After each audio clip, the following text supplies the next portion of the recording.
सुर सरि जल कृत वारुन जाना, कबहु न संत करहि तेहि पाना।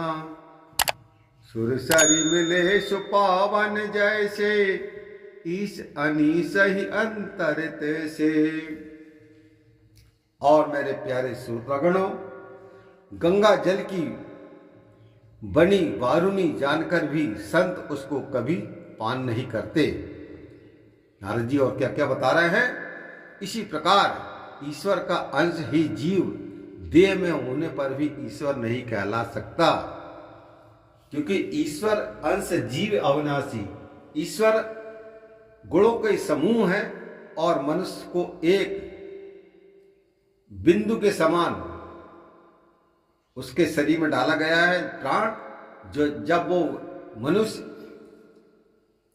एक जीव कहलाता है, जबकि ईश्वर जो है गुणों का समूह है, खान है। गंगा जी में ही वही वारुणी अर्थात पानी मिलने पर गंगा जल जैसा हो जाता है। इसी प्रकार यह जीव जब मृत्यु को प्राप्त होता है तो उसका जो जीव अंश है वह ईश्वर में समाहित हो जाता है और ईश्वर का ही हो जाता है। बस ईश्वर और जीव में इतना ही अंतर है।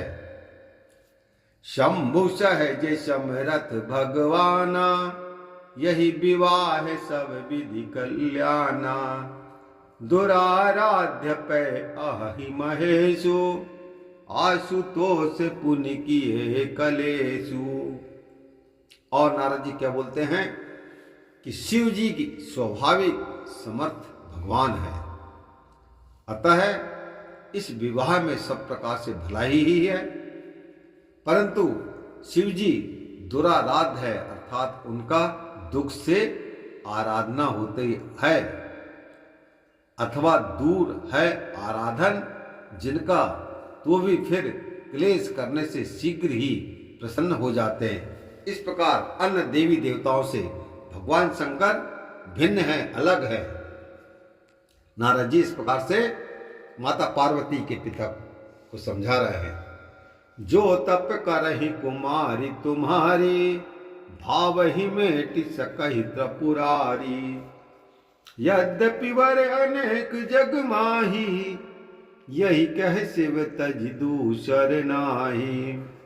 और सुनिए श्रोतागणों, जो शंकर यानी नारद जी माता पार्वती के पिता से क्या बोलते हैं कि जो तुम्हारी कन्या तप करे तो शिव जी होनहार को भी मेट सकते हैं। अर्थात एक ऐसे देव हैं शंकर जी जो विधाता ने जन्म लेने के समय में हर किसी के मस्तिष्क पे लिख देते हैं, तो वह लिखा हुआ मिटाने की शक्ति सिर्फ एक देव है जो महादेव, कि उनकी तपस्या से भगवान शंकर उस लिखे हुए को मिटा सकते हैं।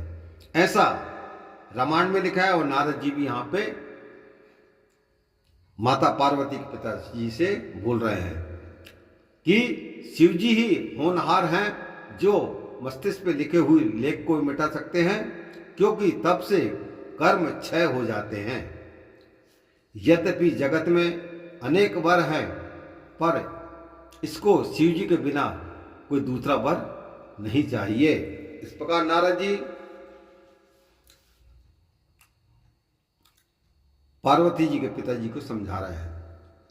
वरदायक प्रणतारिक भंजन, कृपा सिंधु सेवक मन रंजन। इच्छित फल बिनु शिव आराधे, लहि न कोटि योग जप साधे। वर के देने वाले, दुखियों के दुख को दूर करने वाले। नारद जी बोल रहे हैं कि माता पार्वती जी के जो पति रहेंगे ना, वो वर देने वाले हैं लोगों को और दूसरे के दुख को हरने वाले हैं, कृपा के समुद्र हैं, सेवक का मन प्रसन्न करने वाले हैं। और यथेक मनोरथ बिना शिव जी की आराधना किए करोड़ भांति जब साधन से भी नहीं मिलता, वह सब कुछ भगवान शंकर अपने भक्तों को देने वाले हैं। अस कही नारद सुमरि हरि, गिर जहि दीन आशीष। हो यही यह कल्याण अवय, संशय तजहु गिरीश लखन सिया रामचंद्र की जय। ऐसा नारद जी भगवान को स्मरण कर पार्वती को आशीष दी और कहा कि हे गिरीश, अर्थात पार्वती जी के पिता को संबोधित कर रहे हैं कि हे गिरीश, तुम संदेह को त्याग करके अब इसका कल्याण करो, जो होगा अच्छा ही होगा।